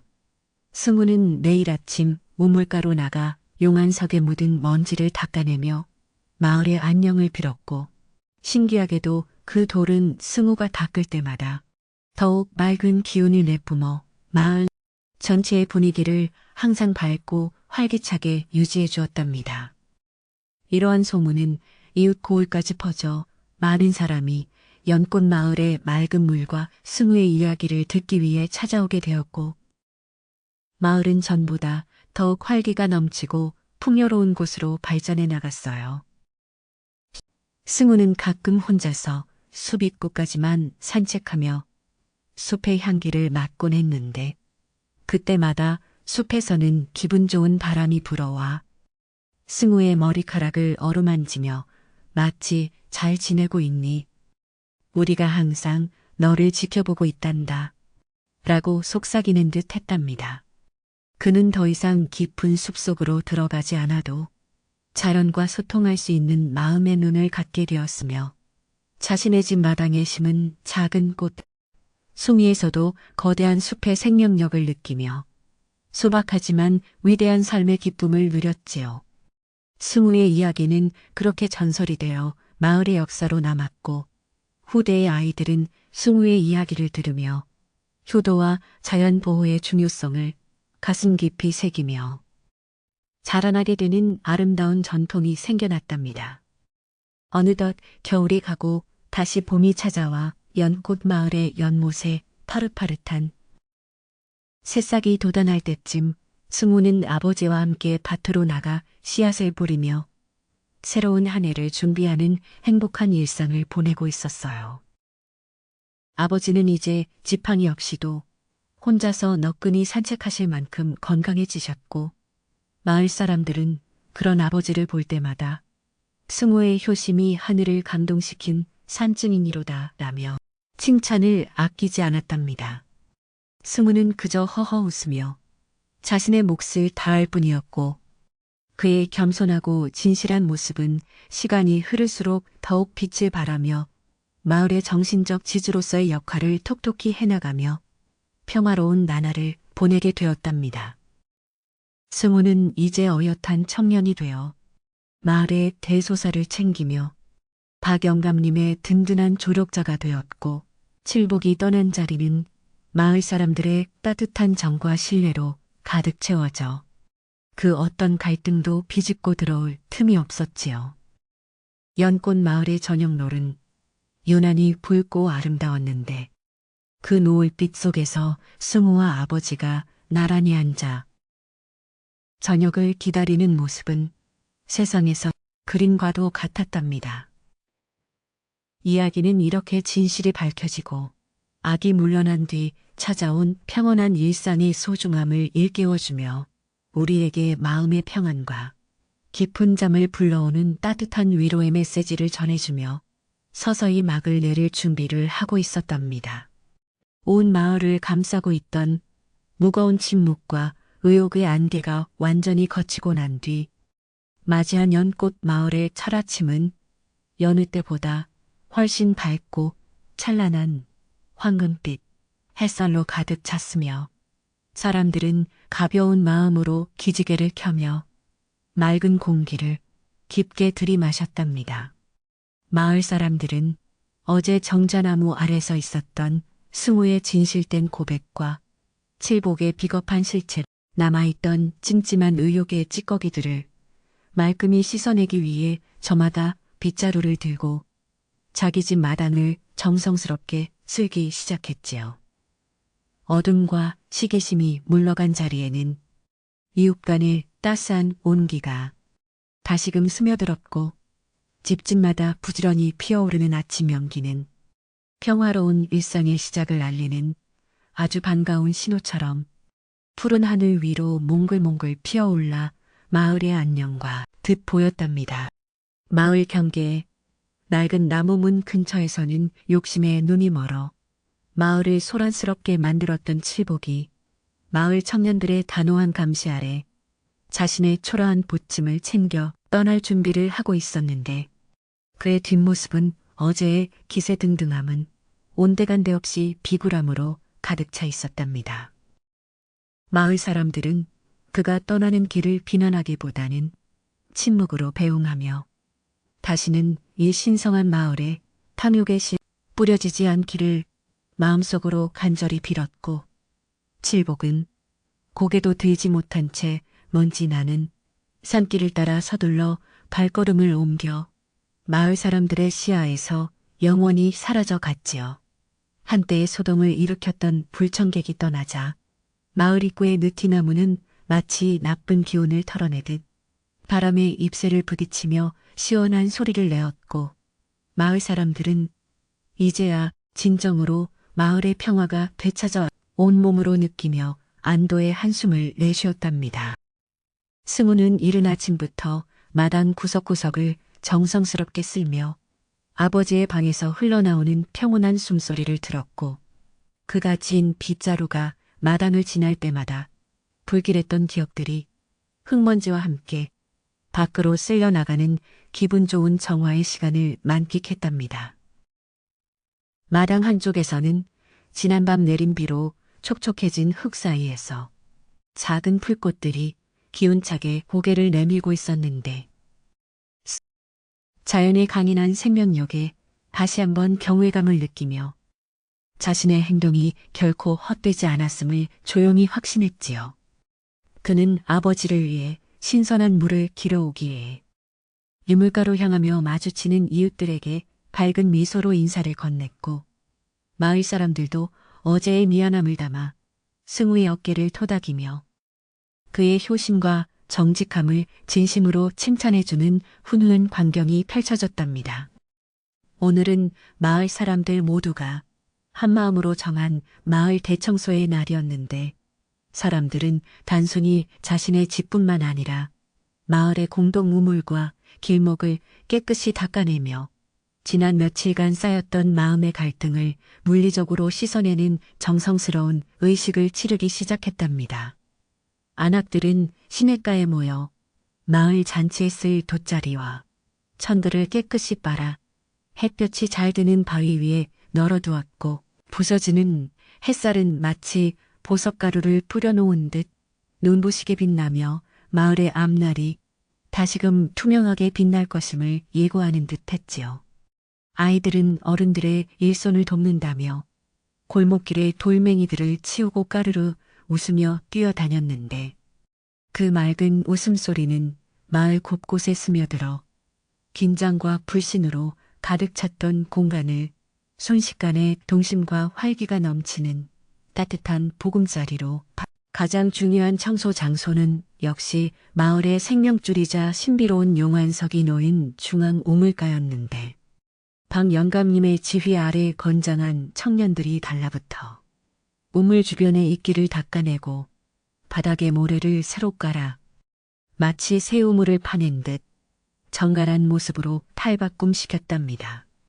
승우가 기증한 용환석은 맑은 물에 씻기자 더욱 찬란한 푸른빛을 발하며 우물물을 투명하게 비추었고 그 물에 손을 씻으며 이 물만 마셔도 만병이 통치될 것 같더라며 기뻐하며 서로에게 맑은 물을 끼얹어주는 즐거운 장난을 치기도 했지요. 우물가에서 피어오르는 시원한 물보라는 마을 사람들의 땀방울을 식혀주었으며 그들은 한데 어울려 일하며 쌓였던 앙금을 털어내고 진정한 이웃의 정이 무엇인지를 다시금 확인하며 공동체의 소중함을 가슴 깊이 새기는 귀한 시간을 가졌답니다. 청소를 마친 뒤 박 영감님은 마을 중앙의 커다란 너럭바 위에 앉아 승우를 불러 세우시더니 사람의 마음을 씻는 것은 물이 아니라 정직과 진실이며 네가 보여준 그 마음이 오늘 이 우물을 다시 살린 것이로다.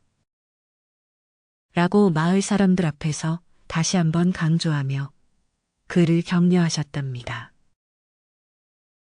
승우는 쑥스러운 듯 고개를 숙였지만 그의 뿌듯함과 아버지를 지켜냈다는 안도감이 한데 어우러져 말로 표현할 수 없는 벅찬 감동이 물결치듯 밀려와 잠시 눈시울을 붉히기도 했지요.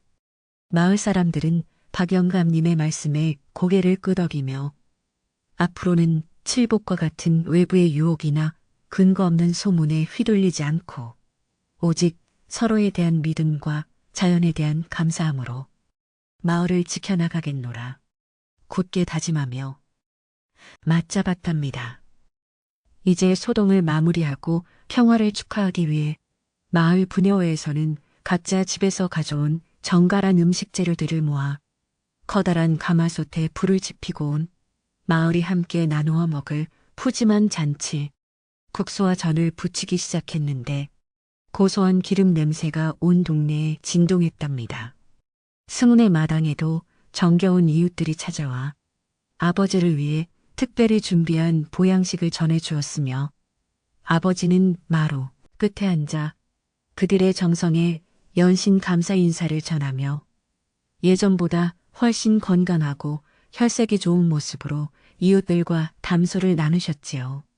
부엌에서는 안악들의 경쾌한 탈질 소리가 들리고 마당 한편에서는 장정들이 멍석을 깔고 앉아 마을의 미래를 논하는 목소리가 낮게 깔리며 소란스러웠던 어제와는 대비되는 지극히 평범하면서도 위대한 일상의 행복이 다시금 자리를 잡았답니다. 승우는 잠시 시간을 내어 마을 뒷산의 숲 거기까지 걸어가 약초를 캤던 자리를 향해 마음속으로 덕분에 저희 아버지가 나으셨고 마을도 안정을 찾았습니다. 다시는 당신들의 고요함을 방해하지 않겠습니다. 라고 경건하게 인사를 건네고 돌아왔답니다. 숲은 승우의 방문을 반기기라도 하듯 부드러운 산들바람을 보내주어 그의 옷깃을 스치고 지나갔으며 숲속 깊은 곳에서 들려오는 청아한 물소리는 용비늘 금붕어가 여전히 그곳에서 평화롭게 헤엄치며 마을을 지켜주고 있다는 안도감을 선사해 주었지요. 그는 자연과 인간이 어떻게 공존해야 하는지, 그리고 진정한 효도가 단순히 부모를 모시는 것을 넘어 주변의 모든 생명을 존중하는 것에서 시작된다는 깊은 깨달음을 얻고 더욱 성숙해진 모습으로 마을로 발길을 돌렸답니다. 마을 광장으로 돌아오니 커다란 평상 위에 정갈하게 차려진 음식들이 가득했고 사람들은 누구랄 것도 없이 서로에게 음식을 권하며 승우야, 고생 많았다. 어서 와서 한술 들 거라. 라고 외치며 승우를 잔치의 주인공으로 대접해 주어 승우의 마음을 더욱 따뜻하게 만들어 주었답니다. 승우는 아버지를 모시고 정중앙 자리에 앉아 이웃들이 정성껏 마련한 들이켰는데 그 맛은 세상 어떤 산해진미보다도 달콤하고 시원하여 마치 온몸의 피로가 눈 녹듯 사라지는 기적 같은 경험을 하게 되었지요.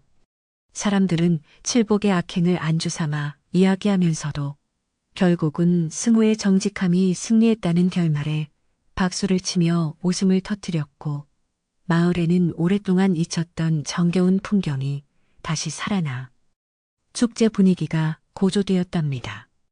잔치가 무르익어 갈 즈음 박 영감님은 마을의 고문서 한 권을 들고 나오셔서 승우가 약초를 구했던 그 숲에 대한 전설을 읽어주셨는데 수백 년 전에도 승우와 같은 효자가 나타나 마을을 구했다는 기록을 전하며 오늘날의 승우가 그 맥을 잇는 진정한 수호자임을 공표하셨답니다. 아이들은 눈을 반짝이며 영감님의 이야기에 귀를 기울였고 어른들은 고개를 끄덕이며 자신들이 사는 이 땅이 얼마나 신성하고 귀한 곳인지를 다시 한번 마음속 깊이 새기며 조상들의 지혜를 이어가겠다는 결의를 다졌지요. 승우는 자신의 이름이 마을 역사에 기록된다는 사실보다 그저 아버지가 옆에서 웃고 계신 것이 더 기뻤으며 그는 말없이 아버지의 잔에 맑은 차를 따르며 가족의 소중함을 다시금 절실하게 느끼는 고요한 감동의 순간을 맞이했답니다. 오후에 햇살이 서서히 긴 그림자를 드리울 때쯤 사람들은 잔치 자리를 정리하기 시작했는데 누구 하나 게으름 피우지 않고 각자 맡은 바 소임을 다하며 마당을 정리하고 그릇을 닦아내는 모습에서 진정한 공동체의 협동심이 무엇인지를 여실히 보여주었답니다. 승우도 소매를 걷어붙이고 이웃 노인들의 짐을 옮겨주며 끝까지 자리를 지켰고 사람들은 마을에 승우 같은 청년이 있어 정말 든든하다라고 입을 모아 칭찬하며 그에 대한 무한한 신뢰를 다시금 확인시켜 주었지요. 시끄러웠던 소동이 지나간 뒤에 이 차분하고 질서정연한 정리의 시간은 마을의 기운을 다시 한번 정돈하고 앞으로 다가올 더 큰 평화를 준비하는 매우 중요한 휴식과 회복의 과정이 되었답니다. 승우는 집에 돌아와 아버지를 자리에 눕혀드리고 마당에 홀로 앉아 저물어가는 노을을 바라보았는데 하늘은 마치 승우의 마음을 대변하듯 분홍빛과 보랏빛이 절묘하게 어우러진 신비로운 색채로 물들어 보는 이의 넋을 잃게 만들 정도로 아름다웠답니다. 그는 문득 품 안에서 자신이 아끼던 작은 조각칼을 꺼내어 마당 한 구석에 있는 커다란 돌에 효아, 얘는 만행의 근본이다라는 문구를 정성스럽게 새기며 오늘 느낀 이 소중한 감정들을 영원히 잊지 않겠노라. 스스로와 약속했지요. 돌을 깎는 경쾌한 소리는 고요한 저녁 공기를 타고 이웃집 담장을 넘어 퍼져나갔으며 그 소리를 들은 이웃들은 승우가 또 다른 진심을 기록하고 있음을 직감하며 조용히 미소 짓고는 평화로운 저녁 식사를 이어갔답니다. 밤이 깊어지자 마을은 다시 정적에 휩싸였지만 그것은 예전의 불안한 정적이 아니라 내일의 희망을 품은 아주 포근하고 깊은 휴식의 침묵이었으며 가끔 들려오는 개울물 소리는 마을의 나쁜 기억들을 완전히 씻어 멀리 보내주는 자장가처럼 들렸답니다. 스무는 아버지가 잠드신 방의 문을 조심스럽게 닫고 마루에 누워 밤하늘을 올려다보았는데 무수히 쏟아지는 별들은 마치 자신이 숲에서 보았던 용빈을 금붕어에 반짝이는 비늘처럼 찬란하게 빛나며 그를 축복하고 있었지요. 그는 비로소 모든 긴장을 내려놓고 깊은 잠에 빠져들 준비를 마쳤으며 그의 꿈속에서는 이제 아픈 기억 대신 푸른 숲풀과 맑은 시냇물이 흐르는 아름다운 숲의 풍경만이 가득 펼쳐질 것임을 예감하며 평온한 미소를 지었답니다. 다음 날부터 스무의 일상은 전보다 더 활기차고 의미 있는 일들로 가득 찼는데 그는 매일 아침 우물가로 나가 마을 사람들의 건강을 살피고 거동이 불편한 어르신들의 땔감을 대신해다 주며 자신이 받은 사랑과 축복을 마을 전체에 나누어 주기 시작했답니다. 마을 우물가의 용안석은 이제 마을의 명물이 되어 오가는 나그네들도 그 물을 마시고 기력을 되찾았다는 소문이 퍼지기 시작했고 연꽃 마을은 정직한 효자가 사는 평화로운 낙원으로 세상의 이름을 널리 알리게 되었지요. 스무는 그런 외부의 평가에도 아랑곳하지 않고 오직 아버지를 모시는 일과 마을의 작은 일들에 최선을 다하며 소박하지만 진실한 삶의 가치를 묵묵히 실천해 나가는 진정한 선비의 풍모를 보여주었답니다. 시간이 흘러 어느덧 가을이 깊어지고 산등성이가 울긋불긋 단풍으로 물들 때쯤 스문의 집 앞마당에는 아버지가 직접 심으신 배추와 무가 무성하게 자라나 풍성한 수확을 예고하며 보는 이들의 마음을 넉넉하고 풍요롭게 채워주기 시작했답니다. 아버지는 이제 밭일을 도울 수 있을 정도로 건강을 완전히 회복하셨으며 스무와 나란히 앉아 땀을 닦으며 마시는 시원한 막걸리 잔의 즐거움을 알게 되셨고 그들의 웃음소리는 감장을 넘어 마을 전체에 행복의 전염병처럼 기분 좋게 번져나갔지요. 마을 사람들은 그 부자를 볼 때마다 진정한 기적은 약초가 아니라 끝까지 포기하지 않는 효심에서 나오는 것이라며 입을 모아 칭송했고 스무 부자는 그 칭찬을 겸손하게 받아들이며 더욱 정겹게 살아가게 되었답니다. 이제 마을에서는 칠복의 이름은 거의 잊혔으며 대신 스무가 보여준 용기와 정직함이 아이들의 전래동화처럼 전해지며 마을의 새로운 전통으로 자리 잡게 되었고 사람들은 어려운 일이 생길 때마다 스무를 찾아와 지혜를 구하며 서로 돕고 사는 아름다운 관습을 만들어 나갔지요. 스무는 자신이 겪은 시련이 결국 자신과 마을을 더 단단하게 묶어주는 밧줄이 되었음을 감사하게 생각했으며 숲에서 만난 용빈을 금붕어는 그에게 단순한 약초를 준 것이 아니라 삶을 대하는 올바른 태도를 가르쳐준 진정한 스승이었음을 뒤늦게 깨달았답니다.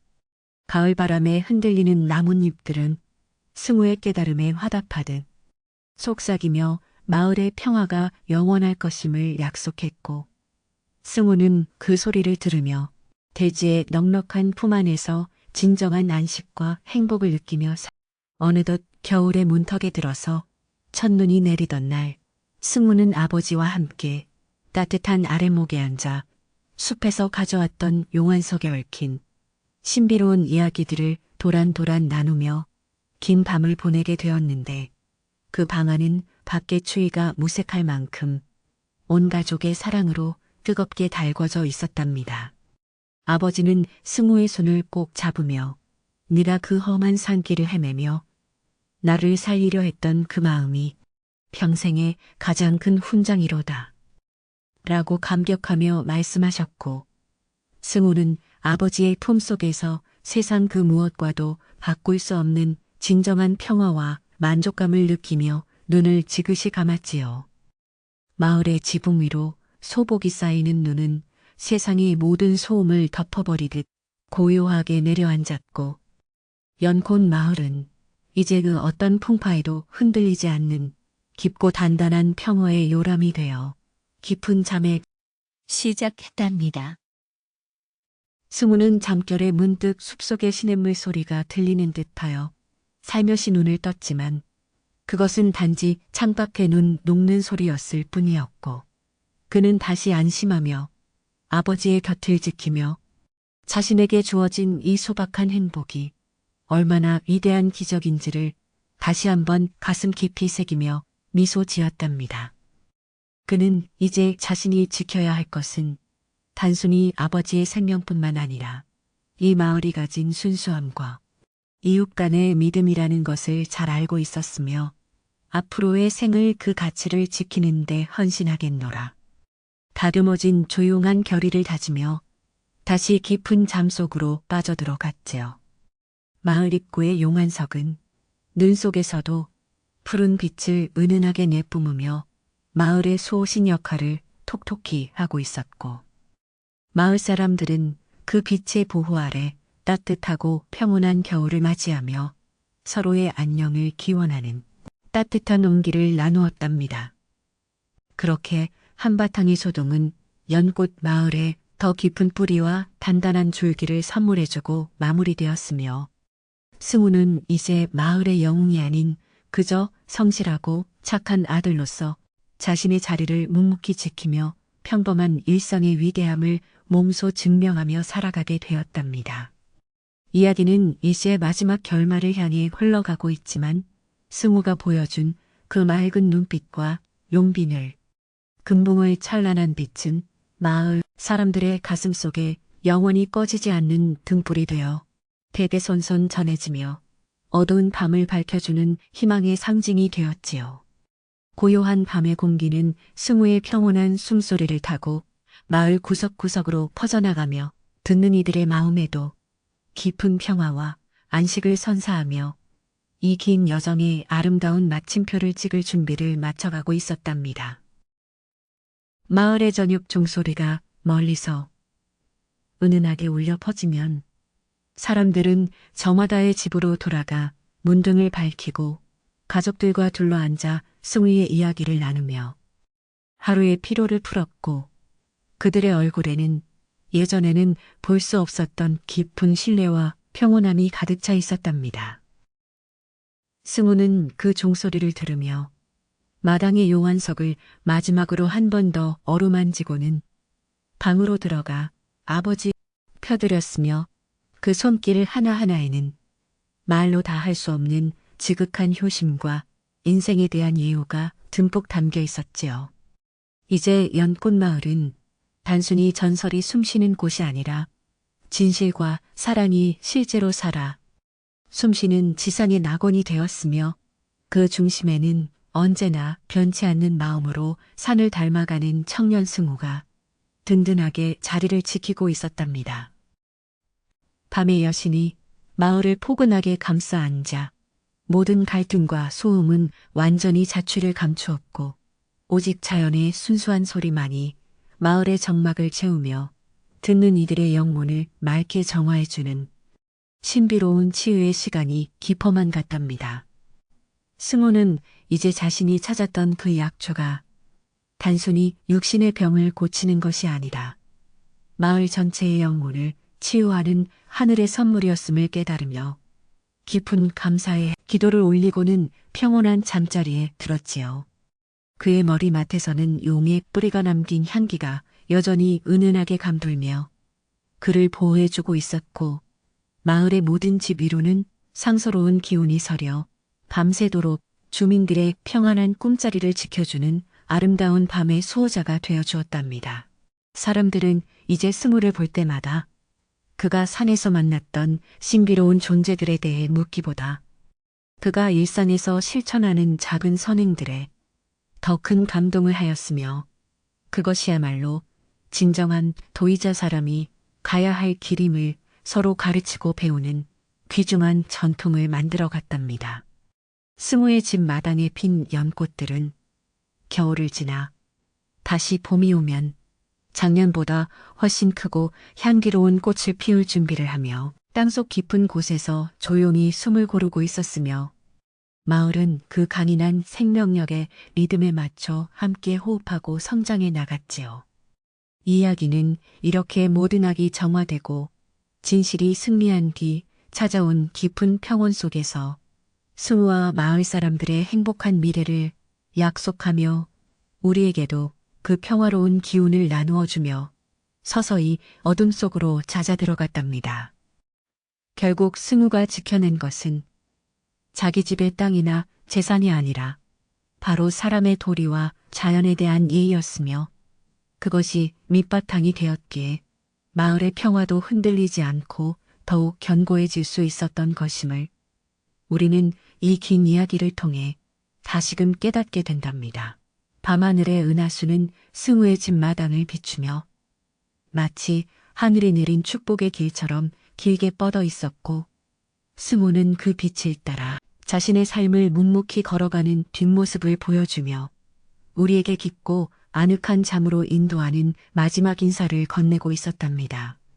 이제 모든 근심을 내려놓고 승우가 가져다준 그 맑은 공기와 평화로운 숲의 향기를 상상하며 당신도 승우처럼 깊고 단단한 휴식의 세계로 빠져들 시간이며 마을의 종소리는 이제 당신의 꿈속에서 가장 아름다운 음악이 되어 울려 퍼질 것이랍니다. 연꽃 마을의 추운 겨울이 지나고 드디어 산자락마다 연분홍 진달래가 수줍게 고개를 내미는 따스한 봄이 찾아오자 마을은 그 어느 때보다 생기 넘치는 풍경으로 가득 찼으며 승우와 그의 아버지는 마당에서 겨우내 쌓였던 먼지를 털어내며 활짝 웃었답니다. 겨우내 움츠렸던 돼지는 기지개를 켜며 초록빛 새싹을 틔웠고 마을 사람들은 승우가 가져온 맑은 기운 덕분에 이번 겨울을 아무도 아프지 않고 무사히 넘길 수 있었다며 서로의 손을 잡고 기쁨의 인사를 나누었지요.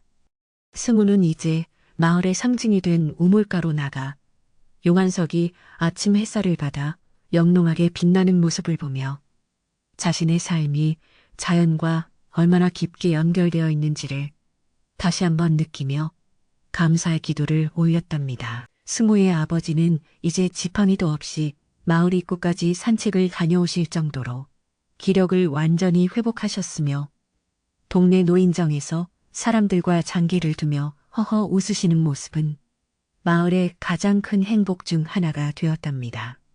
아버지는 승우가 다려준 보랏빛 약초의 향기를 아직도 잊지 못하신다며 우리 승우의 효심이 아니었다면 내가 어찌 이 좋은 봄날을 다시 맞이할 수 있었겠느냐 라고 말씀하시며 아들의 등을 토닥여 주셨지요. 마을 안악들은 승훈의 마당을 지날 때마다 건강해진 아버지의 모습을 보고는 정말 하늘이 도운 집안이로세라고 입을 모아 칭찬하며 자신들의 자녀들에게도 승우의 이야기를 들려주며 효도를 가르쳤답니다. 승우는 매일 아침 일찍 일어나 산새들의 지저귐을 들으며 마당을 쓸고 뒤뜰에 심어둔 약초들이 잘 자라고 있는지 정성스럽게 살피는 일을 거르지 않았는데 그의 손길이 닿는 곳마다 꽃들은 더욱 진한 향기를 내뿜었답니다. 그는 숲에서 가져온 흙을 조금씩 섞어 마당의 밭을 일구었기에 그의 집은 늘 산속의 시원한 공기가 감도는 듯한 착각을 불러일으킬 정도로 분위기를 자아내어 마을 사람들의 쉼터가 되었지요. 승우는 마당 한편에 작은 도 의자를 만들어 오가는 나그네나 이웃들이 편히 쉴 수 있도록 배려하였고 그곳에 앉아 나누는 정겨운 대화들은 마을의 평화를 더욱 단단하게 묶어주는 소중한 끈이 되었답니다.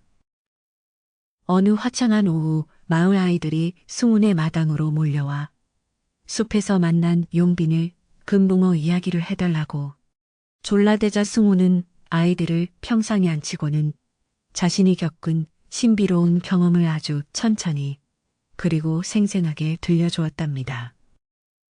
아이들아, 숲은 단순히 나무가 모인 곳이 아니라 살아있는 생명들의 집이란다. 작은 벌레 하나, 풀잎 하나도 소중히 대할 때 숲은 귀한 보물을 내어주는 법이지 라고 말하는 그의 눈빛은 맑은 시냇물처럼 투명했지요. 아이들은 승우의 이야기를 들으며 자연을 사랑하는 마음이 얼마나 큰 힘을 발휘하는지 깨달았고, 그날 이후 연꽃 마을의 아이들은 산에 갈 때마다 나무를 꺾지 않고 작은 생명들을 돌보는 기특한 모습을 보여주었답니다. 박 영감님은 마을의 대소사를 결정할 때마다 승우를 불러 조언을 구하셨는데 승우는 언제나 겸손한 태도로 저는 그저 숲에서 배운 대로 순리에 따르는 것이 옳다고 생각합니다. 라며 마을의 화합을 최우선으로 하는 지혜로운 의견을 내놓았지요. 마을 사람들은 승우를 차기마을 어른으로 점찍으며 그의 정직함과 이타적인 성품이 마을의 전통으로 이어지기를 바랐고, 그런 기대에 부응하듯 매일매일을 정성스럽게 살아가며 마을의 정신적 지주 역할을 톡톡히 해냈답니다. 이제 연꽃 마을은 단순히 물이 맑은 곳이 아니라 사람들의 마음이 가장 맑고 깨끗한 곳으로 소문이 나면서 주변 고을에서 사람들이 찾아와 삶의 지혜를 배워가는 축복받은 땅이 되었지요. 마을 사람들은 모처럼의 풍년을 기념하기 위해 승훈의 마당에서 큰 잔치를 열기로 했는데 사람들은 저마다 수확한 곡식과 과일을 가져와 풍성한 상을 차렸고 승훈은 직접 담근 맑은 약초차를 이웃들에게 대접하며 감사의 마음을 표했답니다.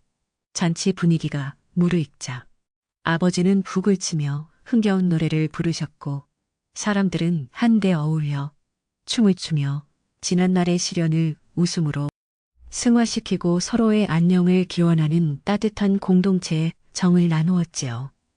칠복의 소동으로 잠시 흔들렸던 마음들은 이제 단단한 바위처럼 굳건해졌으며 사람들은 서로의 눈을 바라보며 말하지 않아도 전해지는 깊은 신뢰와 사랑을 느끼며 이 행복한 순간이 영원하기를 마음속으로 간절히 빌었답니다.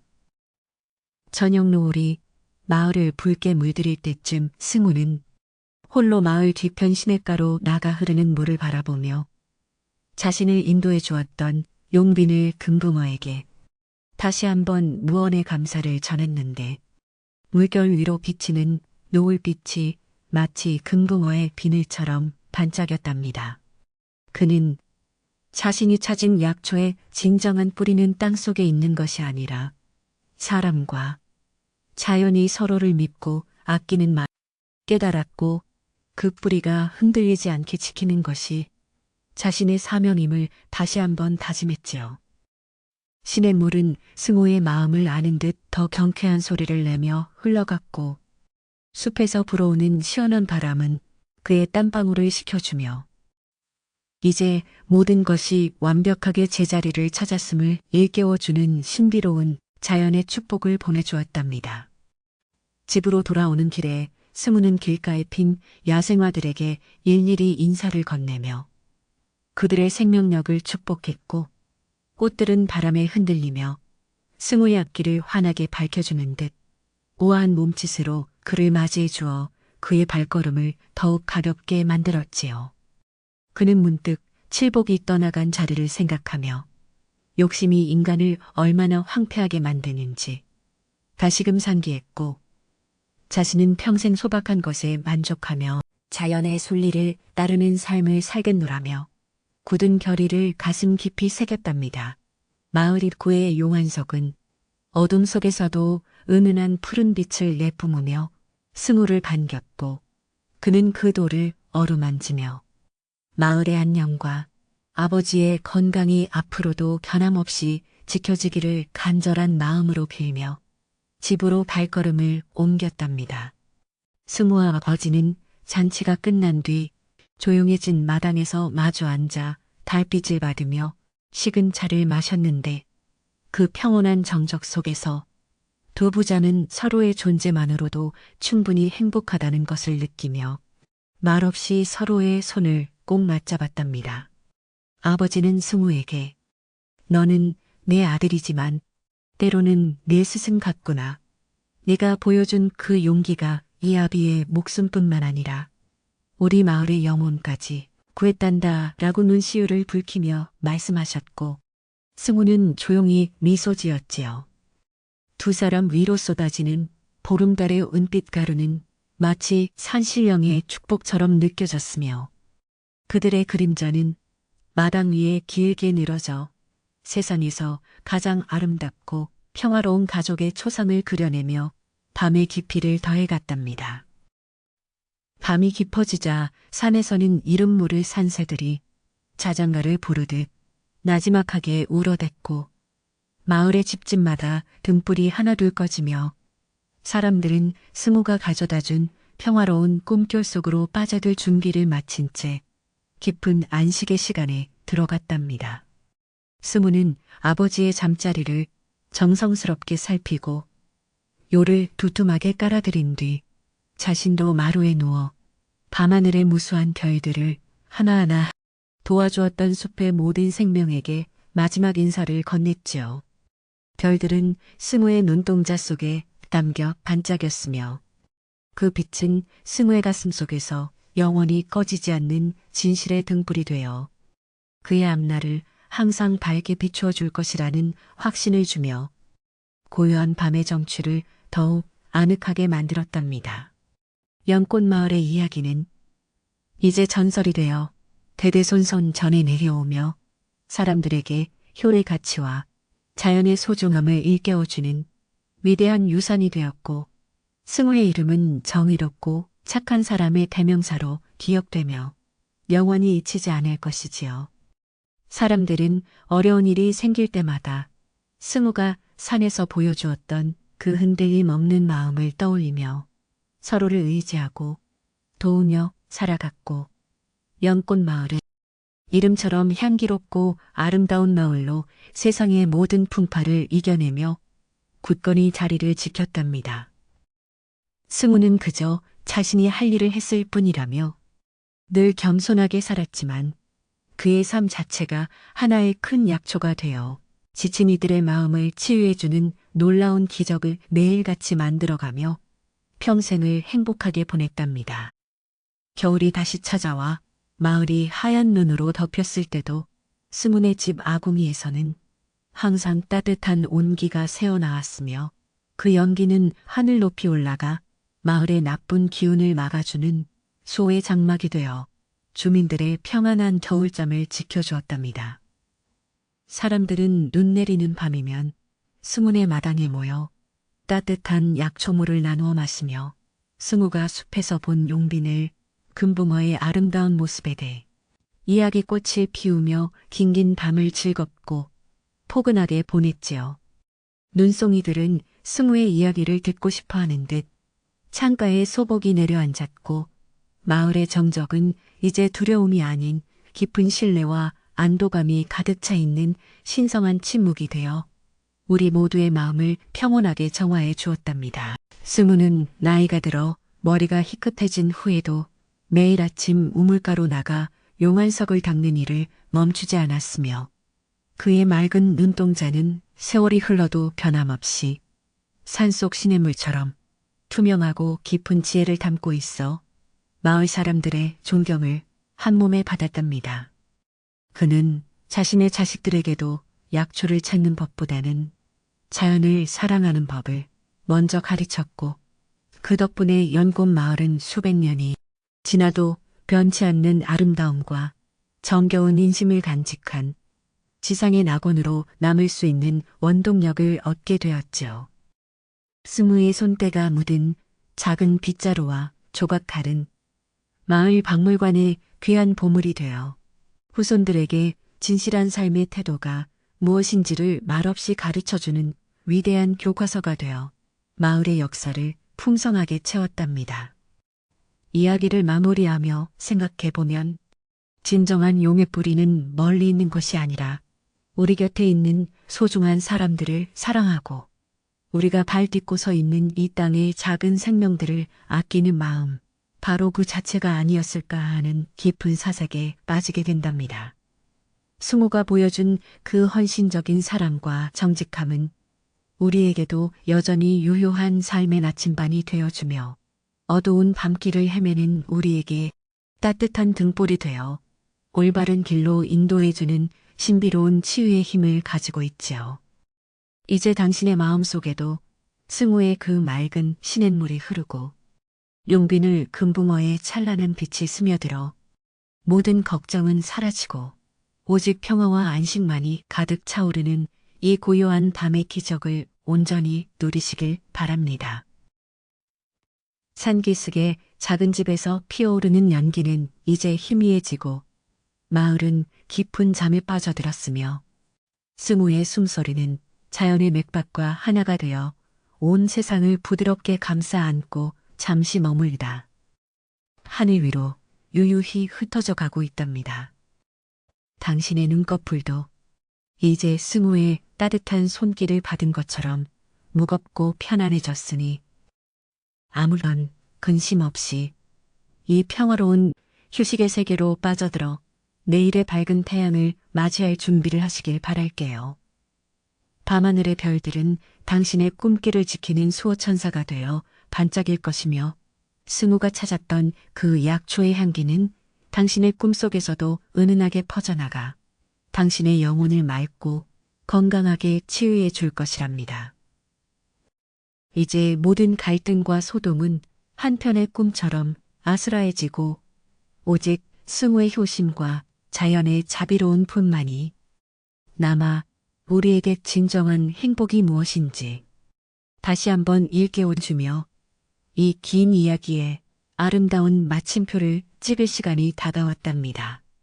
당신의 호흡은 이제 아주 느리고 깊어졌으며 승우가 숲속에서 들었던 그 평화로운 물소리가 당신의 귓가에 말끔히 씻어내어 당신을 가장 순수한 안식의 공간으로 친절하게 인도해 줄 것이지요.